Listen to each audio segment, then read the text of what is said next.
Pre svakog pitanja, svake misli, svake uloge postoji tišina jednog jedinog uvida. Ja jesam. To nije ideja, nije dokaz i nije osjećaj u poređenju sa drugima. To je čista svest da postojim, da dišem i da sam živ u ovom trenutku. Iz tog izvora sve se gradi. Telo i duša postaju njegovi prvi izrazi. Potrebe i težnje izranju kao prirodni tok energije života. Uverenja, identitet i unutrašnji dijalog, sve to klija iz jedne jedine osnove. Ja jesam. Odatle ja ulazi u odnose sa mi i otvara se ka to, ali ne gubi svoj prvi oslonac, osjećaj sopstvene prisutnosti. To je svetionik koji ne prestaje da sija, ma koliko se slojevi života nadograđivali. Ja kao centar odluka i središte unutrašnjeg sveta. Kada kažemo da je ja centar odluka, ne mislimo na neku nevidljivu tačku u glavi koja pritiska dugme i određuje naš život. Zamislite ja kao komandni most velikog broda. Tu se skupljaju svi signali, iz tela, emocija, iskustava i sećanja. Ja je mjesto gdje se oni usklađuju, razmatraju i prevode u akciju. Ali evo zanimljive stvari, taj komandni most nije uvek savršen. Nekada je kapetan potpuno budan, vidi gdje plovi, osjeća talase, prilagođava kurs prema vremenu. U tim trenucima ja je svesno i odgovorno, bira na osnovu onoga što stvarno vidi i osjeća. Ali često se dešava da autopilot preuzme kontrolu. Stare navike, naučeni obrasci, podsvesne reakcije samo ponavljaju ono što je bilo, bez obzira da li nam i danas koristi. Poznajete li taj osjećaj kada se probudite usred dana i shvatite da ste posljednja 2 sata radili potpuno automatski? Ili kada se nađete u svađi sa nekim i mislite zašto sam ovo uopšte rekao? To je razlika između ja koje vodi i ja koje prati. Između ja koje bira i ja koje samo reaguje. Ako je ja svesno i odgovorno, ono postaje motor rasta. Ako je uspavano, život se odvija sam od sebe, često u krugovima nezadovoljstva. Unutrašnji konflikt, kratkoročne protiv dugoročnih potreba. Unutrašnji sukob unutar ja najjasnije se vidi kada trenutni impuls udari u dugoročnu vrednost. Svi to znamo iz iskustva. Želim slatkiš sada, protiv želim zdravo telo i energiju. Želim da ostanem u krevetu, protiv želim da napredovam na poslu. Želim da izbegnem težak razgovor, protiv želim iskrene odnose. Ovo je univerzalni obrazac koji se ponavlja svakodnevno. Učenje za ispit ili gledanje serije. Ušteda novca ili trenutna kupovina koja će vam popraviti raspoloženje. Iskrenost koja može da boli ili diplomatska laž koja čuva mir. Nezrelo ja skoro uvek bira brzo olakšanje. Zašto? Jer mu je teško da podnese napetost. Nelagodnost trenutka je jača od vizije budućnosti. Ono traži trenutno zadovoljstvo i odlaže suočavanje sa posljedicama. Zrelo ja ume da kaže, mogu da izdržim nelagodnost sada, jer znam da me kasnije čeka nešto veće i važnije. Evo primjera iz svakodnevnog života. Znate li nekoga ko stalno govori da želi da smrša, ali svaki put kada vidi tortu ne može da odoli? To nije nedostatak volje. To je sukob između trenutnog ja koje želi užitak i dugoročnog ja koje želi zdravlje i samopouzdanje. Ili poznajete li nekoga ko želi bolje odnose, ali kad god treba da vodi ozbiljan razgovor, prebaci temu na nešto lakše. Unutrašnja dinamika ja je zapravo stalna trgovina između sada i sutra. Onaj ko nikada ne nauči tu trgovinu, ostaje zarobljen u impulsima i kasnijem kajanju. Svesno i nesvesno, skripte i naučeni obrasci. A evo možda najzanimljivijeg dela, veliki broj odluka koje donosimo nisu istinski naše. To su skripte koje smo pokupili kroz odrastanje, kao softver koji je neko drugi napisao, a mi ga automatski pokrećemo. Moraš biti najbolji da bi te voleli. Nemoj nikad da se zameraš, bolje ćuti. Ljudi su opasni, ne veruj nikome. Novac je izvor svih problema. Ako nije savršeno, ne valja. Čuli ste neke od ovih rečenica? Možda ne doslovno, ali ste ih upili kroz ponašanje odraslih oko sebe. Ove rečenice nisu istina o životu, ali u nama funkcionišu kao operativni sistem. Mi ih nismo svesno birali, ali nas vode svakodnevno. Evo kako to izgleda u praksi. Zamislite da je neko kao dete često čuo, ne smeš da grešiš, ljudi će se smejati. Danas, kao odrasla osoba, ta skripta i dalje radi.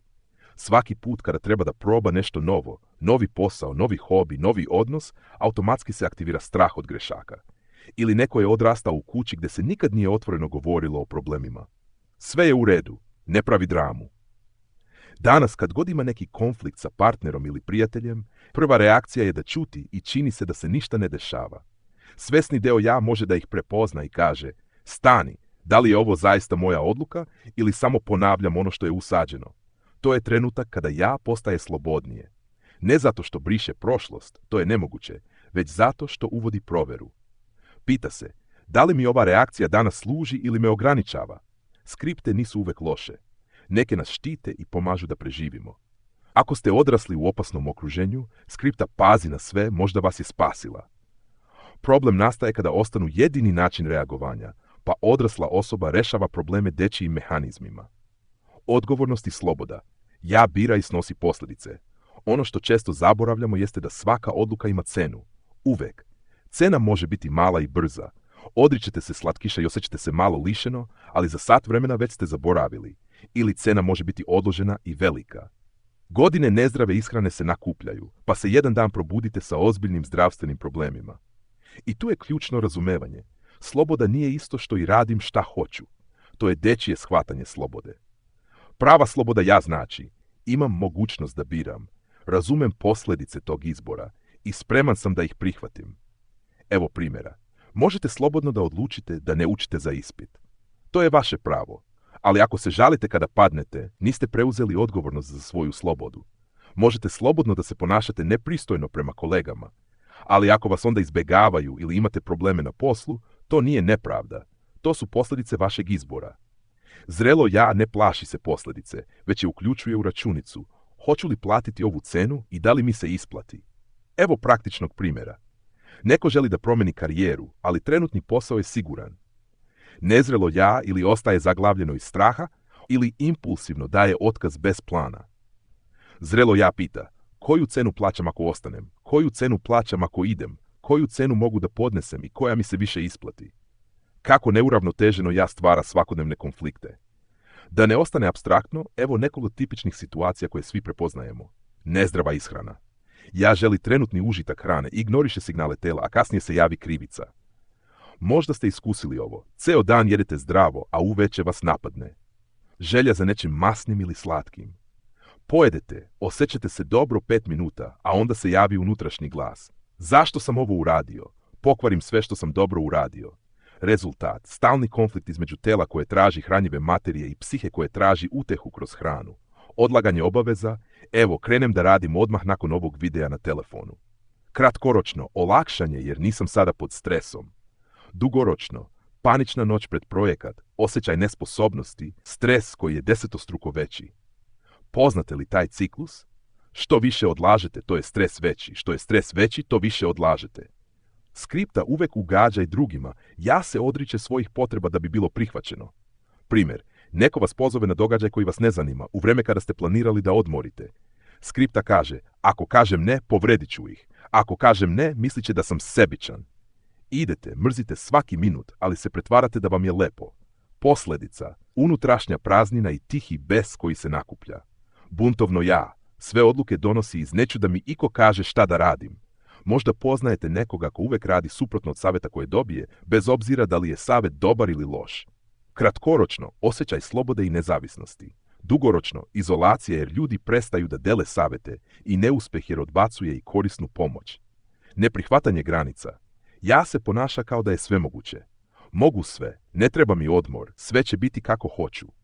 Primjer, neko radi 12 sati dnevno, zanemaruje porodicu, ne vežba, loše se hrani, ali misli da može tako beskrajno. Posljedica, iscrpljenost, zdravstveni problemi, razočaranje kada stvarnost pokaže granice. Perfekcionističko ja, ili ću uraditi savršeno ili neću uopšte. Rezultat, stagnacija jer nikad nije dovoljno dobro da počne ili iscrpljujuće prepravljanje istih stvari. Prepoznavanje svojih obrazaca. Možda se prepoznajete u nekim od ovih primjera. To je normalno, svi imamo svoje obrazce. Ključno pitanje nije kako da se rešim svojih obrazaca, već kako da postanem svestan svojih obrazaca da bih mogao da biram. Evo jednostavne vežbe. Sljedeći put kada donosite neku važnu odluku, zaustavite se i pitajte, da li ova odluka dolazi iz mog svesnog ja ili samo ponavljam neki stari obrazac. Šta tačno želim da postignem ovom odlukom? Koje su moguće posljedice i da li sam spreman da ih prihvatim? Ne očekujte savršenstvo. Cilj je da nekoliko procenata više vaših odluka bude svesno, a ne automatsko. Suština unutrašnje dinamike. Na kraju, unutrašnja dinamika ja je zapravo stalni pregovor između tela, emocija, uma i vrednosti. Ako telo uvek preuzme kontrolu, ja postaje rob nagona i impulsa. Sve je podređeno trenutnoj potrebi, glad, umor, želja, strah. Ako emocije uvek preuzmu, ja se gubi u drami i talasima raspoloženja. Jedan dan ste na vrhu sveta, sljedeći dan je sve beznadno. Ako uvek preuzme, ja se zatvara u racionalizaciji i gubi životnu toplinu. Sve analizirate, planirate, računate, ali gubite spontanost i radost. Zrelo ja ne dopušta da jedan deo vlada sve vreme. Ono je kao dirigent orkestra, gdje svaki instrument, telo, emocije, vrednosti svira svoju ulogu, ali postoji harmonija. Ponekad telo treba da bude glavno, kada ste bolesni ili izmoreni. Ponekad emocije, kada stvarate vezu sa nekim ili doživljavate lepotu. Ponekad kada rešavate probleme ili planirate budućnost. A ponekad vrednosti, kada donosite teške ali važne odluke. Mudrost je u tome da znate kada je koji deo potreban i da ne dozvolite da jedan potisne ostale. Jer na kraju snažno ja nije ono koje sve kontroliše, već ono koje svesno bira svoju reakciju na ono što ne može da kontroliše. A to je upravo ono što vam treba da biste mogli duboko da se povežete sa drugima, sa mi, i da pronađete svoj put prema višem smislu, prema to. U narednom delu razgovaramo o tome kako ja sazreva, put od preživljavajućeg ja koje se samo brani do zrelog ja koje može da kreira, deli i raste kroz odnose sa svetom oko sebe. Kada govorimo o zrelosti ja, često se oslanjamo na nejasne i pomalo romantične predstave. Mislimo da to znači biti odrastao, odgovoran ili pak staložen. Ali šta to tačno znači u praksi? Poznajete li nekoga za koga kažete to je zrela osoba? Šta je to što ih izdvaja? Verovatno nije to što nikad ne greše, što su uvek mirni ili što imaju sve rešeno u životu. U stvarnosti zrelost ja nije status koji jednom osvojimo i zauvek imamo. To je proces stalnog usklađivanja unutrašnjih i spoljašnjih zahteva. To je sposobnost da sopstvene potrebe stavimo u sklad sa zakonima realnosti, sa odnosima sa drugima i sa dubljim univerzalnim vrednostima. Drugim rečima, zrelost ja nije samo pitanje samokontrole ili discipline. To je pitanje unutrašnje integracije. Da li umemo da prepoznamo granice, da li znamo cenu svojih odluka i da li smo spremni da preuzmemo posljedice. Hajde da prođemo kroz 3 osnovne faze razvoja ja i vidimo kako se svaka od njih ispoljava u svakodnevnom životu. Nezrelo ja, logika želja i impulsa. Nezrelo ja možemo prepoznati po tome što gotovo isključivo živi u trenutku. Ono funkcioniše kroz logiku hoću odmah. Potreba, želja ili impuls koji se pojavi doživljava se kao nešto što mora odmah biti zadovoljeno, bez sagledavanja šire slike i posljedica. Poznajete li nekoga takvog? Možda i sebe ponekad prepoznajete u ovome? Impulsivnost. Sada ću reći šta mislim, pa makar povredio druge. Nestrpljenje, odbacivanje procesa, nemogućnost čekanja i tolerisanja frustracije. Egocentričnost. Osjećaj da su moje potrebe uvek najvažnije i da drugi treba da se prilagode. Idealizacija ili fantazija. Stvaranje lažnih predstava da bi se izbjeglo suočavanje sa realnošću. U psihološkom smislu, nezrelo ja često ostaje vezano za detinji način funkcionisanja. Ono traži potvrdu, uživa u pohvalama, ali ne želi da plati cenu odgovornosti. Primjer, osoba može želeti ljubavnu vezu u kojoj stalno dobija pažnju i potvrdu, ali kada dođe trenutak da pruži podršku partneru, nezrelo ja se povlači ili ljuti. Nezrelo ja može izgledati veselo, razigrano i privlačno na prvi pogled. Ali njegova ograničenost postaje vidljiva kada nastupi realnost, kada treba doneti tešku odluku, preuzeti obavezu ili se suočiti sa neuspehom. Preživljavajuće ja, logika straha i izbjegavanja. Ako je nezrelo ja vođeno impulsima, preživljavajuće ja je vođeno strahom. Ono funkcioniše kroz logiku ne smem da pogrešim, moram da se zaštitim, ne smem da pokažem slabost. Ovo je ja koje se razvija pod pritiskom trauma, bolnih iskustava i naučenih obrazaca koje smo usvojili od porodice ili društva. Perfekcionizam. Ako ne uradim savršeno, bit ću odbačen. Kontrola, stalno planiranje, osiguravanje, izbjegavanje neizvesnosti. Povlačenje, bežanje od izazova i novih iskustava da bi se izbjegao rizik neuspeha. Samokritika, unutrašnji glas koji stalno govori nisam dovoljno dobar. Za razliku od nezrelog ja, koje se bezglavo baca u želje, preživljavajuće ja sputava i blokira čoveka.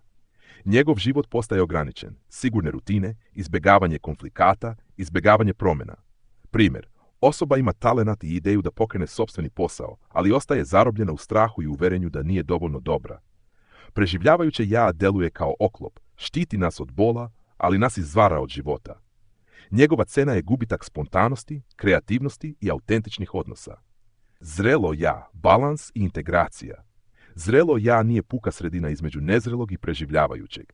To je kvalitativno nova dimenzija funkcionisanja. Odlaganje zadovoljstva, spremnost da se podnese trenutna neprijatnost radi dugoročnog cilja.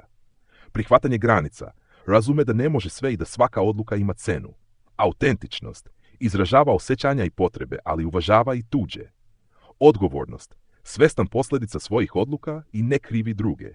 Saradnja sa mi i to, razume povezanost i pripadnost većoj celini. Praktičan primjer, zrelo ja u konfliktu neće birati impuls nezrelog ja, ni povlačenje preživljavajućeg ja. Umjesto toga ono traži rješenje koje zadovoljava obe strane. Zrelo ja ume da podnese napetost života i vidi smisao u izazovima.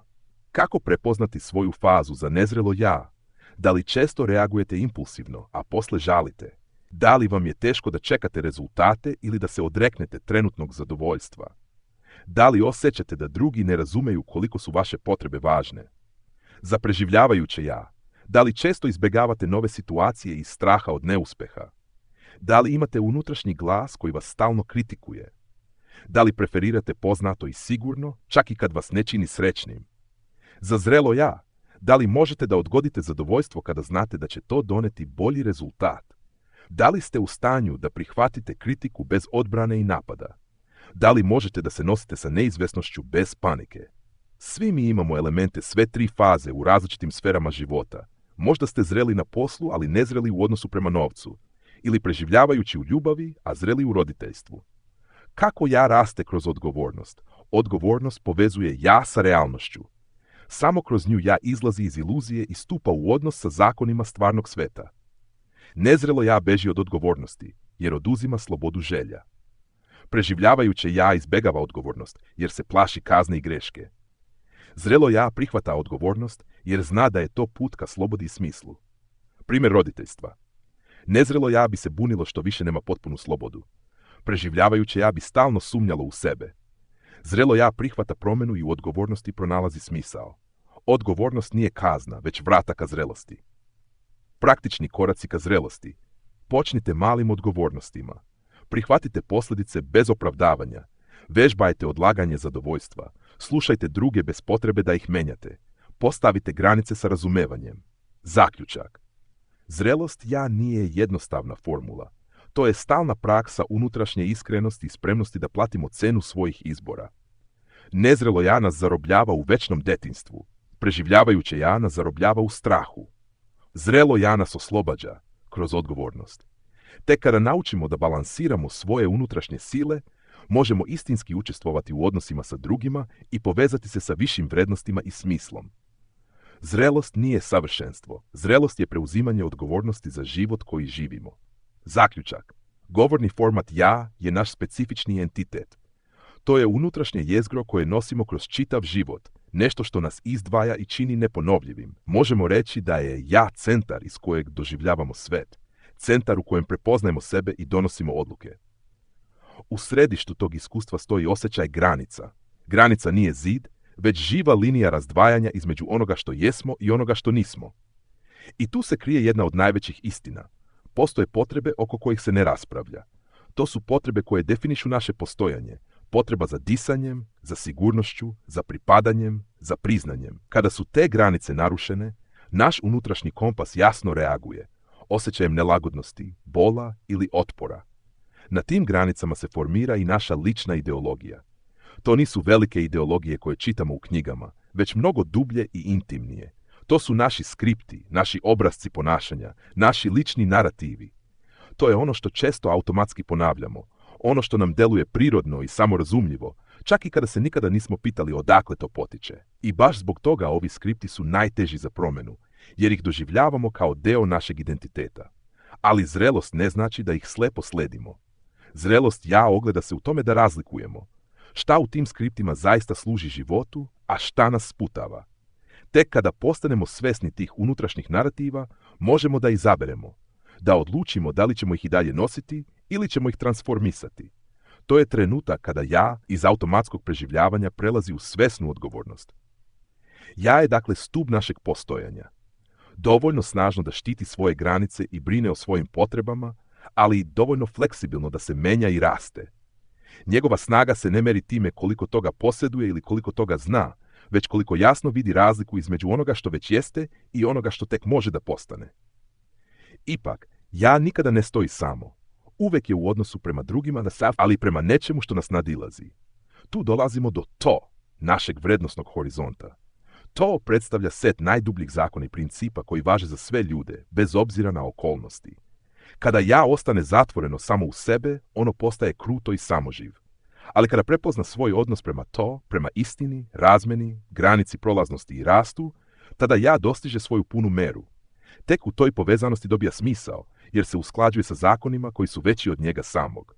Zbog toga ono što smo danas naglasili o ja predstavlja tek prvi deo jedne šire slike. U narednim predavanjima prikazat ćemo detaljno kako se ja povezuje s mi zajednicom i odnosima i kako zajedno stoje u odnosu prema tom vrednosnom horizontu koji sve obuhvata.